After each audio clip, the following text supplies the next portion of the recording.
with all the technology issues and the seating. So it's our first class of the year, so we'll make changes so that, you know, it's a little comfier in here next time. So, but with that, I'll hand it off to Carol and Ayeden for the rest of the class. So we got you. Do you Ayeden introduce me first? Hi, I'm Ayeden. And I'm Carol. And together we run Mother Tree, Salve Oil and Soap. And we are here to show you guys how to do some infusion and some fab. And Ayeden actually is a youth entrepreneur. She's got her own product lines that she's starting. She's a young woman just starting out, but she is also a mentor and wants to really be an example to other Indigenous youth. So, and my background is, my husband is Ojibwe, registered with Red Cliff and or enrolled in Red Cliff. My background is the Appalachian Mountains, and I from Choctaw Cherokee, but as well as the Appalachian Mountain people. And so what I do is I take a lot of the recipes that are handed down and mix them with what I've learned from the grandmothers, you know, Ojibwe grandmothers, some of my Cherokee grandmothers, my mountain grandmothers, and I've married them together to bring you my version of what that is. And so sometimes a little bit different and sometimes it's the same. So, and we will get started then, okay? I was just going to talk to you a little bit before we start about herbal infusions versus, I don't know if you've heard the word maceration. It's a funny word. They're almost identical. And basically an infusion, this is an infusion that I have here. This is for the salve we're making today. This is calendula. This is pineapple weed, and this is wild chamomile in olive oil, okay? And it's dated on the top. You wanna make sure that your infusions sit for at least 6 weeks. What I do is I infuse, I pour out a little bit of the oil that I want, and I leave the rest just to marinate. And that's just an infusion. Your plants in an oil of choice.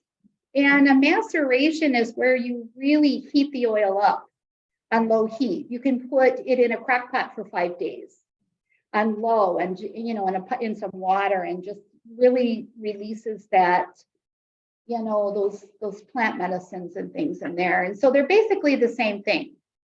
It just depends on your choice of what you want to do and what you like to do. But I like the infusions. We've got them lined up everywhere. And so there's a little recipe in your handout on one of your pages, and that recipe is just for an 8-ounce recipe to make salve. And but it's a basic recipe with any infusion. So it's infusion of choice, okay, oil that you make. So, and it should start out that when I forage and collect my plants, I don't wash and dry them. And I'll tell you why, because the community and the soil and the other plants around that, we feel plays just as much important part. And so we gently shake them off, get the insects off, get the, you know, the loose dirt off, and I put them in my oil that way. Okay. I just feel that, you know, that's the community of that plant. It's not just the plant. And when you go into the woods, and I know I've spoke about this before, don't just look for your plant. Make sure you put your asema down, and or we do that. You can do it however you need to do it. But for us, we put our asema down and we give thanks, and we ask the plant for their medicine, and we let the plants know what we're using them for. But when you're in those woods collecting those plants, make sure you use your eyes and your ears, because really being in the forest is a relationship with that plant. You're not just going in there and you're just going to, you know, grab a plant. When you're there, just acknowledge the wind, you know, the trees. The trees breathe in They breathe out, we breathe in, vice versa. So it's a relationship, you know, and I know one of you have heard this before, but the forest, when I go in, that's where I go to find peace. And so it's for rest is what I say it is. So anyway, moving on. Okay. We're going to do the calendula, pineapple weed, and wild chamomile. And they're all really, really just a good overall winter salve for dry skin. It's anti-inflammatory. It speeds up healing, and it's just something nice to have in the wintertime. Okay. Okay. And on your recipe, I said it calls for an 8-ounce oil infusion, and that's this size. And I always use canning jars. Canning jars are your friends. So that'll give you just a generic recipe to start with, okay? The instructions are there. It's very simple. There's 3, I want to tell you about 3 different infusions though. I think I covered the oil and the maceration. Let me just see where I left off. No, I think we did cover it. I talked about the crock pot, just putting it in a crock pot of water. Okay. All right. Carol, The important thing though is to have fun when you do it. Just make it your own and just have fun. Okay. Do you have anything to add? No. Carol, can you let Alright. me know if we're on the right, what page you want us on? I think I'm for the PowerPoint. Yeah, you're good. Okay. You're good. I skipped over the benefits. Let me go back up a little bit here. Yeah, of the pineapple with calendula. And I think I just kind of skimmed over it a little bit. Calendula is antifungal, anti-inflammatory, antibacterial. It helps to hydrate your skin and reduce sensitivity. And in the baskets that are being passed around, there are many bags of the herbs, and those are to make your own individual salves at home. So if you want to grab some of those, and then there's a little soap samples of the infusion. We use the infusion that we've got here today, okay? And I don't know if anybody knows what pineapple weed grows everywhere, and it's in the chamomile family, and it's called wild chamomile, and it's really, really good for you. Even our kids go out, and if you pinch it, little yellow bud on the top, if you pinch it, it'll smell just like pineapple. It's really cool, but it is amazing in salve. It's amazing in soap, and we use a lot of it at our house because it just grows everywhere. I don't have a picture of it, and that's something I'll have to do. We'll have to put that up.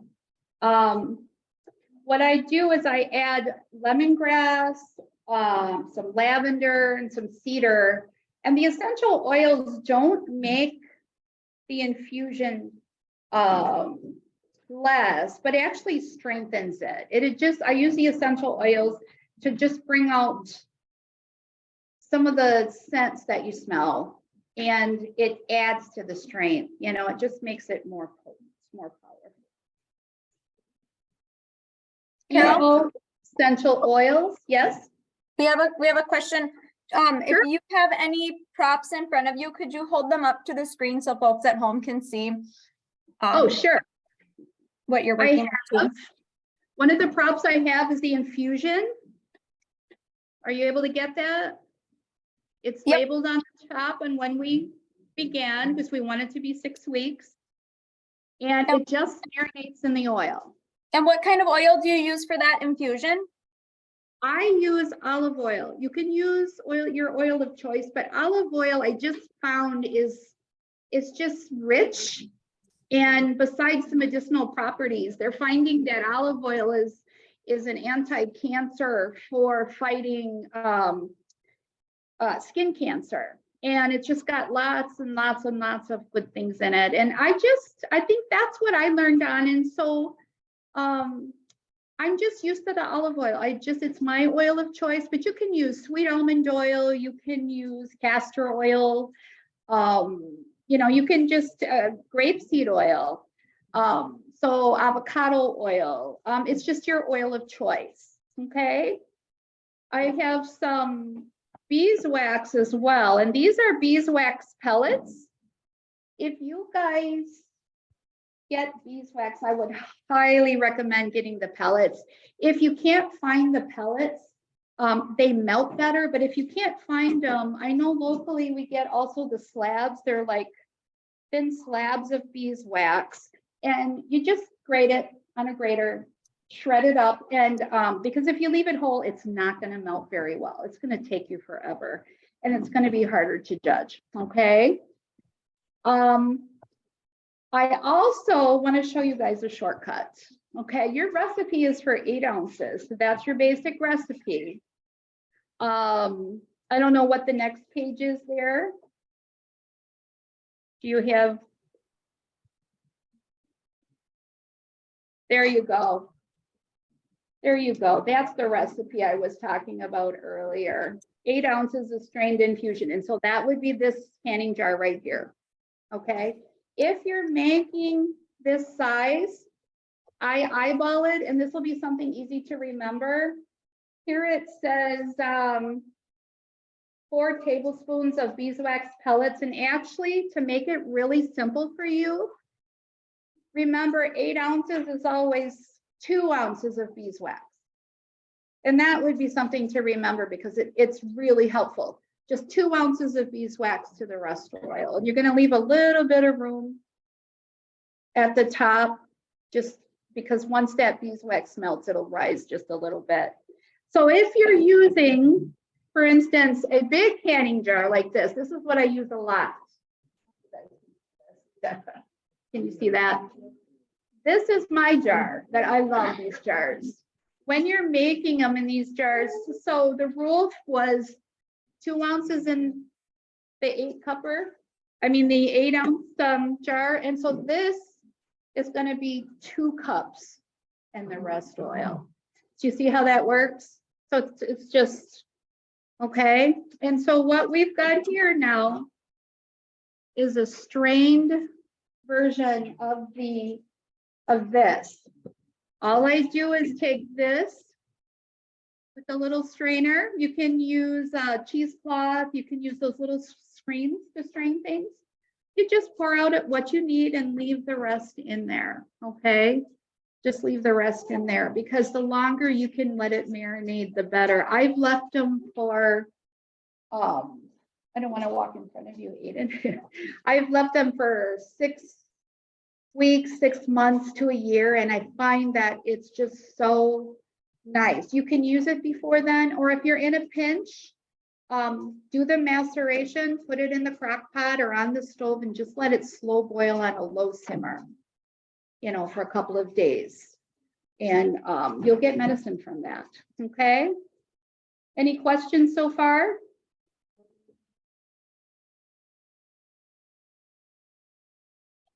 The infusion is chamomile. It is wild chamomile. It's pineapple weed, and it is calendula. Okay, and then just olive oil. Just olive oil. Okay, does everybody see that? And you want to make sure oil is completely covering your jars or your plants. You want to make sure you can use fresh, but if you use fresh, you have to leave the lid off so it doesn't spoil or mold. And you got to shake it every day. Just really shake it up and make sure that your oil is completely covering your plant. Yes. You can get beeswax locally here, like the co-op, the Whole Foods Co-op in Duluth. You can get it at the Cloquet Health Food here. They sell beeswax. They sell them in the disc. And actually, if you ask him to cut it for you, he'll cut it smaller for you. He's real good about that. You just have to ask. Okay. Everybody know about beeswax? What's that? If it's fresh, you have to shake it every day. And you don't want to pack it so tight that it is not getting any oil in between.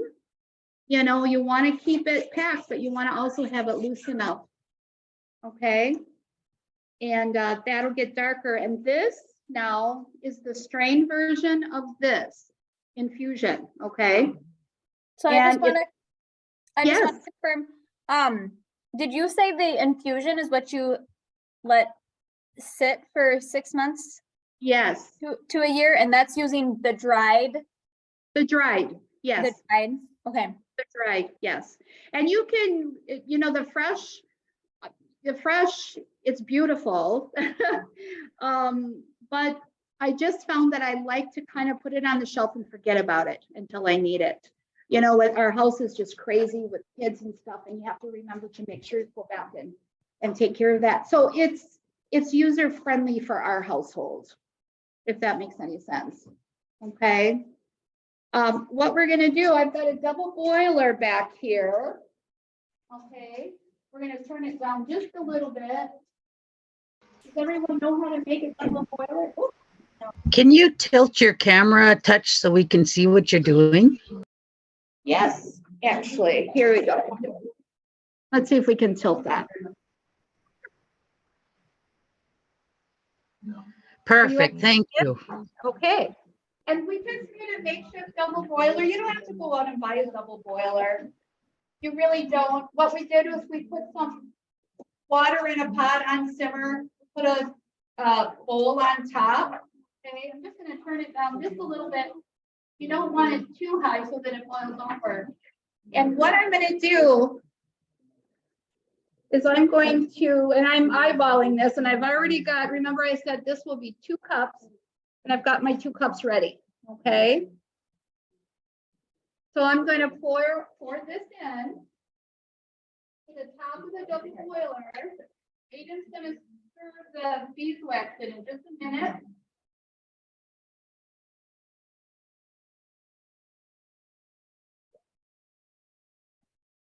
Now that's on a low simmer. If it's a bigger pot, turn it up just a little bit. So you really just want to get this top hot. And she's going to pour in the beeswax and just stir it in.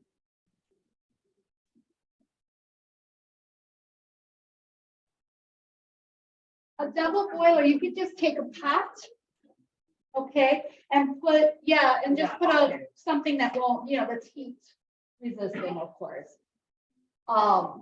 There she goes. And it'll take a little bit to melt, okay? It'll take up to an hour sometimes to melt. We had the water going already so that we didn't time constraint. But once that melts, we're going to take a little test. I'm going to show you how to do that. A lot of times sometimes all the recipes, you try different recipes, but sometimes it doesn't really quite turn out. And then you have to redo it because it's too hard or it's not thick enough. And so I have kind of like a little cheater test that you can do. Okay, that's great. If you're, once the beeswax is melted, and then we test it, and we'll do that in a minute here. If it's too hard, you just add a little more oil. It's easy problem solving. It's not at the end of the world, and it doesn't have to be a lot of work. And if it's too, well, I said too hard, add the oil, right? Okay, and so then if it's not hard enough, add some beeswax. You just remelt it. Okay. Now, that's going to be boiling, but to make this simpler, I have a batch already ready with the beeswax melted in it, and I can show you how to do that test, okay? We're going to take it out of the oven here.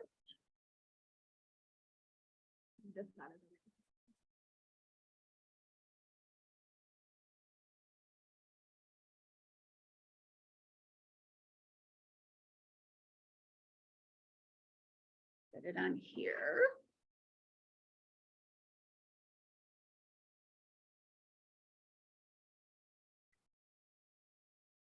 This is something I want to show you guys too. This is amazing way to do it. It cuts your time literally down quite a bit. like I said, canning jars are your friend.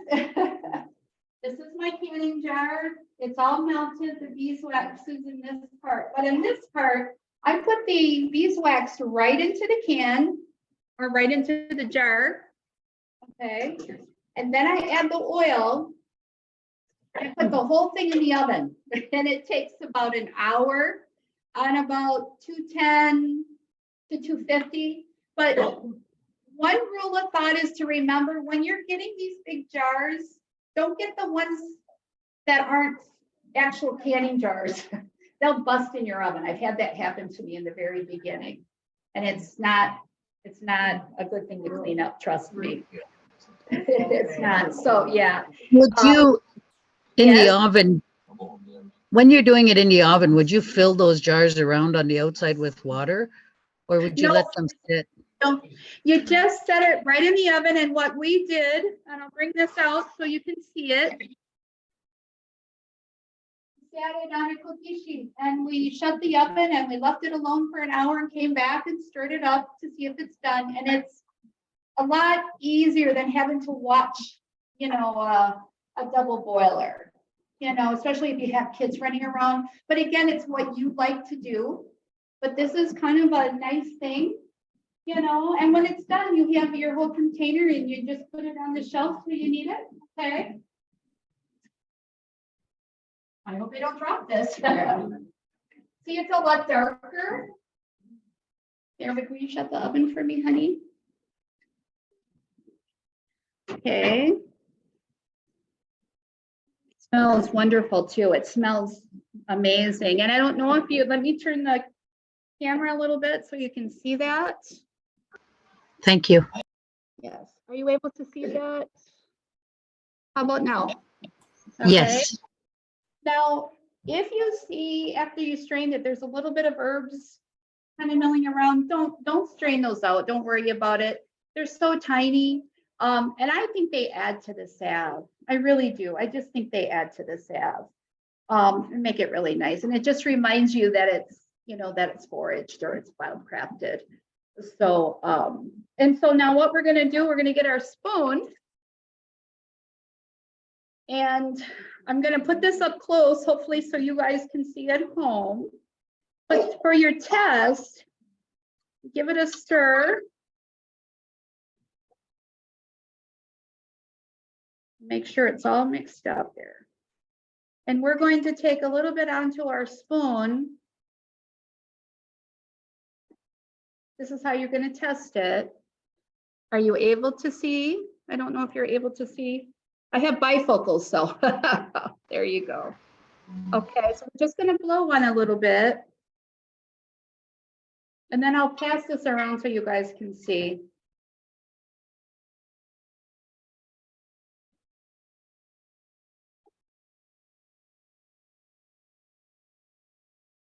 There it goes.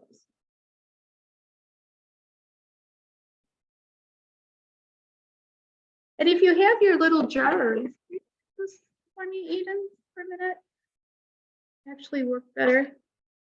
Because your jar's cool, you know, and you don't have to put it in the refrigerator.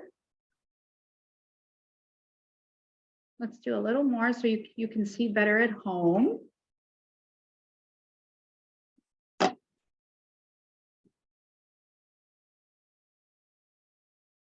Okay, it's just about ready, and then I'll be able to show you. And you'll be able to tell if it's too hard. Got a little popsicle stick here. Okay, are you able to see how that's in there? Are you able to see from home? How's that camera on that? Are you getting that? Yes. Yep, you are. Yes. So can you see? It's at a really good consistency. It's soft. See how that is? And you know, oh, it's great. Now this whole thing, all you have to do is let it sit. I'm gonna let them see that so they can see how that's the consistency we like it at.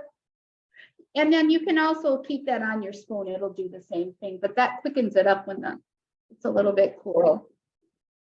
Okay. Is anybody, yeah.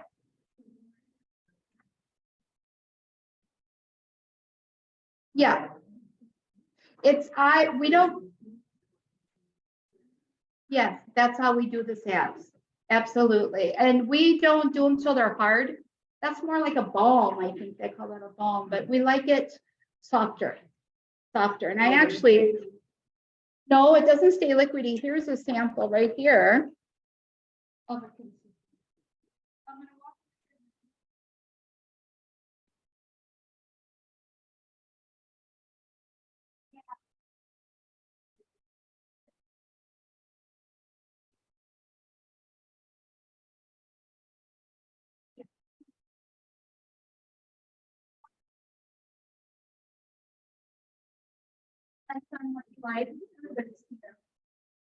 Yeah, okay.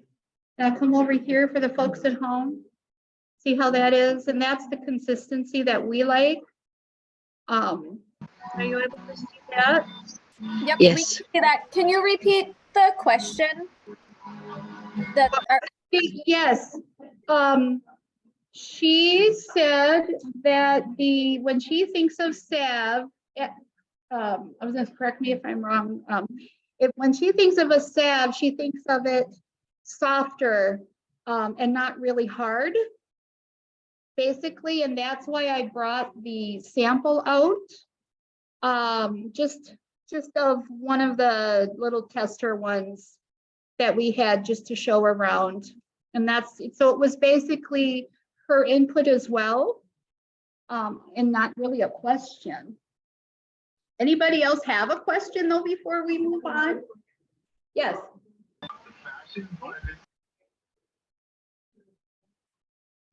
Right. No, her question was, being in olive oil, does it stain your clothes? Which is a really good question. I find that does wash off. It does wash off. I don't know about any of the other oils, but olive oil does wash out. You might have to do it twice if it's really a lot, but I find that it washes out. And right. Yeah, it does wash out. Yeah. So did everybody get that? Any other questions? Yes. Geez, it's been a while. At least 25 years ago, I started up again, and then I stopped for about 6 years. And when the kids at home got older, I thought, gee, we're going to start this up again because it's just something we love. You know, we would do it for the house. We just didn't do it for the public or for the community. And our heart is to really pass on what we know to the community. It's not just about, we're earning an income for our family, but we're also passing on the knowledge that we learned. And then if you pass it on, and then everybody gets a piece of that, and you'll find that I find that when we're out foraging, and for instance, you just don't feel like you can really wash a plant, or you don't want to wash a plant. I had someone actually say to me last weekend that, it was just too much work in that. And I said, well, we don't wash them. We shake them out. And I explained about, the properties in the soil, being with the plant and that. And it was just like, well, yeah, but what I wanted the point I'm trying to make is use your instincts. If you feel like you want to do it a certain way, then do it that way. Because I think we all have in our cellular memory, what our ancestors did. And it's just part of us is remembering. I have a lot of dreams. I have a lot of dreams. For instance, I had a dream when I was working on the goldenrod salves that go outside, and it was before I knew I was going to do goldenrod salve. Go outside and look around, and it's like, okay, what do you see? Well, I see a lot of goldenrod. Well, okay, use that. Go out and use what's around you. It was given to us for a reason. That's important. So, and then another dream, for instance, are you guys hearing okay? Real quick before I pour this into the containers is the other, what's that? Yes, we can hear. Okay. We have a couple of questions Okay. online. If you, there was one verification wondering Okay. about the, does the oven replace the use of a double boiler altogether? Yes.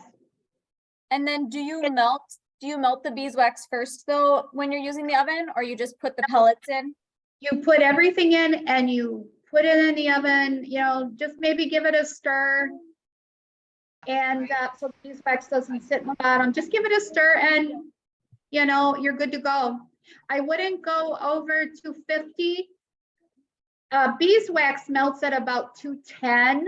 But if you have a large container like this, you have to turn it up a little bit. But normally I use, maybe when I'm using half these jars worth, I just put it on 210.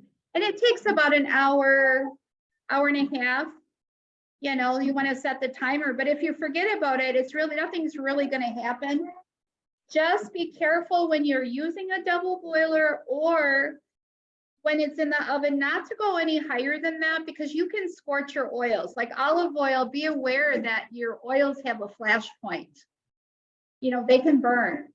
They can only go to a certain temperature, like essential oils, you know, they'll burn. So make sure you know what those flash points are.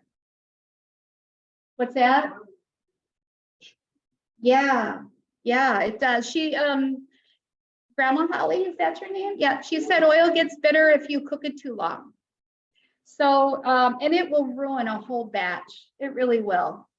And if that happens to you, you know, just start over. We all get a chance to start over. You know, don't sweat the small stuff. You know, so, any other questions about the oven? It really is handy to just put it in the oven and forget about it for a little while. There's a couple more questions coming in, so let me just, Okay. it was asking, do you preheat the oven or do you let it warm up? Okay. No, you do preheat it. You want it set, you know, I set it at the temperature. Once it gets to the temperature I want it, then I put it in. There was a question, how much essential oil is added and when is it added? And that's actually your choice. What we do at home is we add the essential oils we're going to use first. And then as you're pouring in your, you know, the hot oil, it really blends it. It kind of gives it a stir. But I do know people that put it in at the end. But if your essential oils are cool and you put it in at the end, you might have a little bit of it starting to solidify and make it kind of not so good on the top. So I'm finding that if you put the oil in first, the essential oils in first, and then pour your oil in, stir it up a little bit with a stick, and it just sets a lot nicer. And don't put your lids on until it's completely cooled. You'll get condensation inside the lid, and that kind of wrecks it. So, did you have a question over here? Yeah.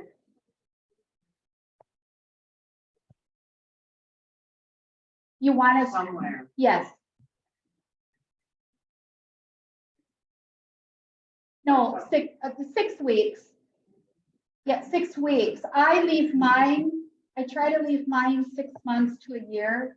So instead of draining, for instance, this whole infusion, I'll just drain out a little, as much as I need, and leave the rest to marinate. Okay. And then it gets a chance to sit. And you can put it in a sunny window and it'll be perfect.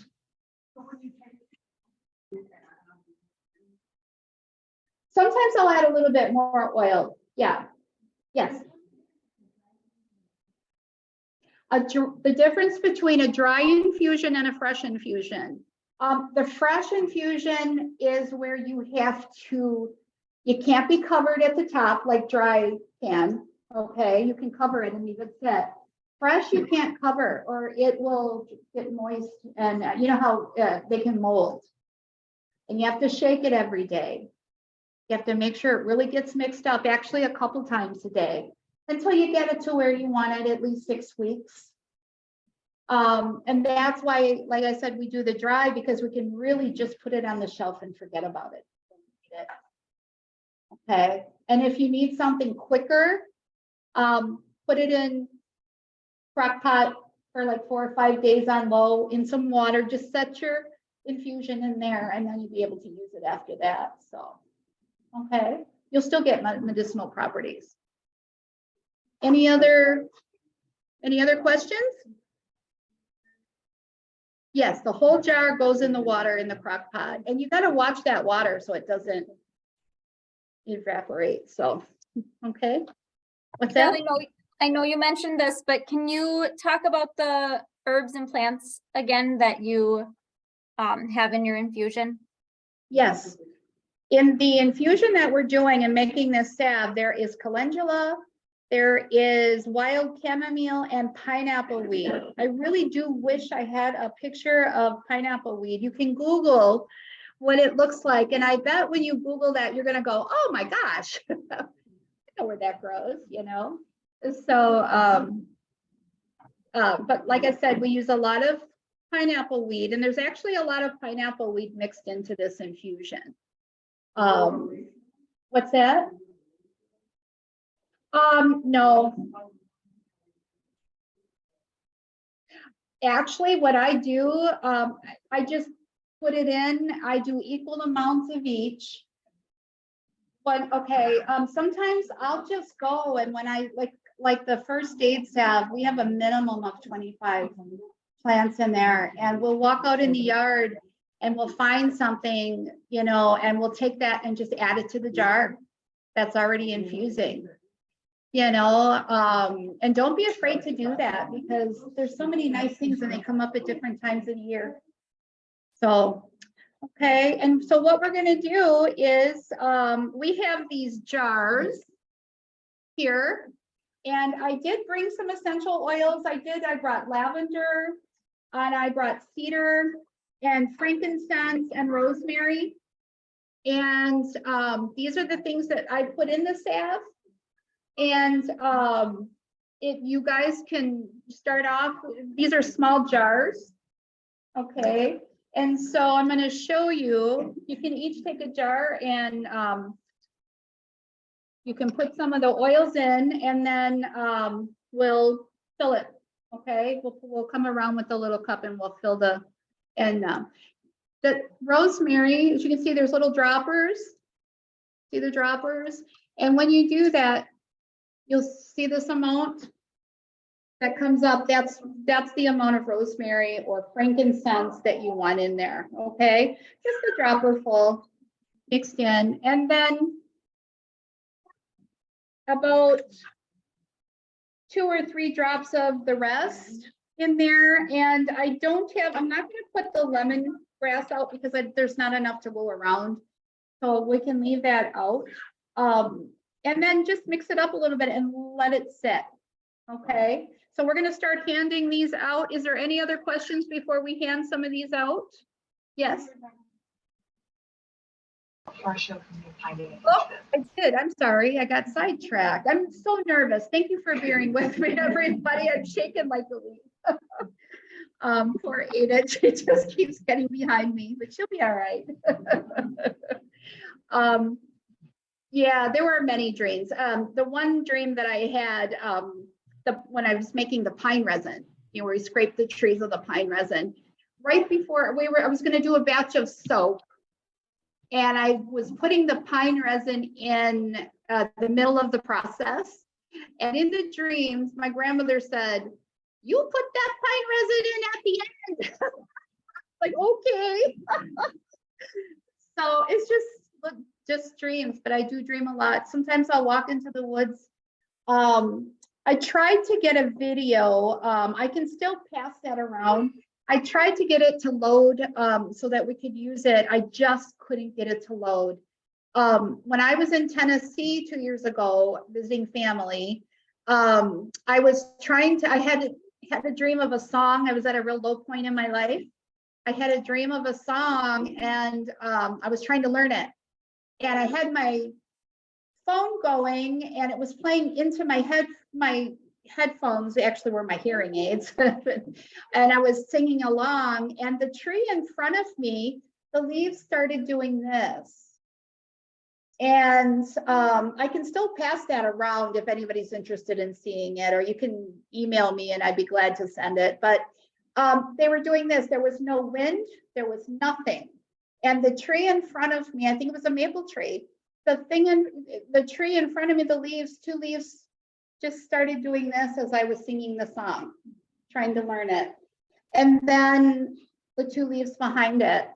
And you can see that there's no wind anywhere else, you know, and it was right after that that I started really having a desire to really learn more about the trees. So, and there are some links in the back of the handout. There's some links on this, what you're seeing at home too. I believe on the end of this, there will be some links. I highly recommend it. And there's one of them is the mother trees and the Mother Tree Project. And you'll learn about Susan Simard and her discovery about trees and how they nurse their young and how they take care of their community, and beautiful, very wonderful things she has to share. I do use a lot of eucalyptus, yes.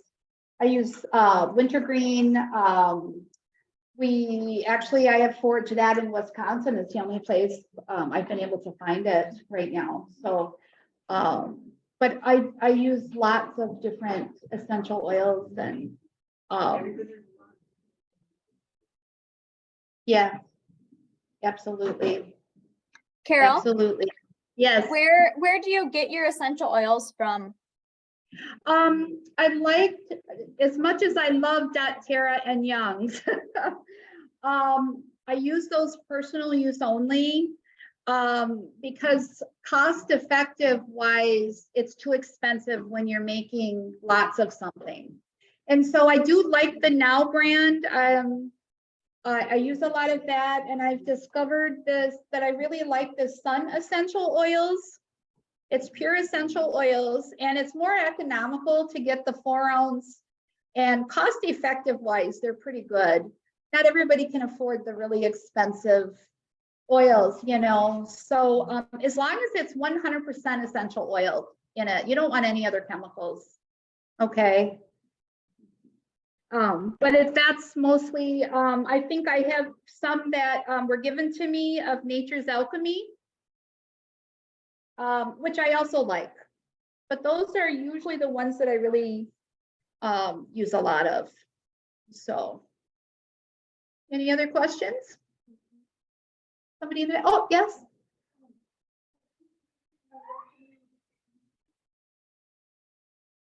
For beginners, you can just get a pickle jar. Yeah, that's a lot of plants, but if you want to get somewhere between this and this, like maybe a pint jar, you know, or a quart jar's worth, if you're just beginning out, you know, and it depends on how much oil you want to make your first time.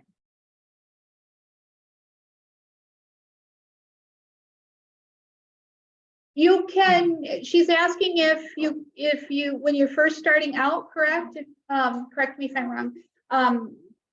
Do you make both? Is that what you're saying? The dry and the fresh? That's up to you. I find that in the winter time, you can't really do fresh as much as we forage in the spring and then the summer and the fall, and we store it up for the winter time. So it's dried, you know, and it lasts a lot longer. So if you want fresh, usually during the times when you can gather those plants fresh. Yes. Yeah, they hang all over the kitchen. I do everything out of our kitchen, don't we, Ayeden? I've got a shed. It's all hanging up in the shed. Wherever I can find a spot is usually where I hang them. So I don't really put them in direct sunlight. They're usually in a cool, dry place, like the shed, like I said, or the kitchen, you know, just room temperature, even like this. and then I just forget about them and come back when I remember. So, did you guys get that at home? Can you just repeat the question? The question was, where do you hang them? Just hang them anywhere? You know, when you collect your plants, where do you hang them? And you heard the answer was just all over. I don't like big giant, I did find that the big giant bouquets dried are harder to work with than the smaller ones. So if you don't want big giant ones hanging, you know, just smaller bunches are easier to prepare for me. You know, again, it's preference. Okay. It's just preference. So, yeah.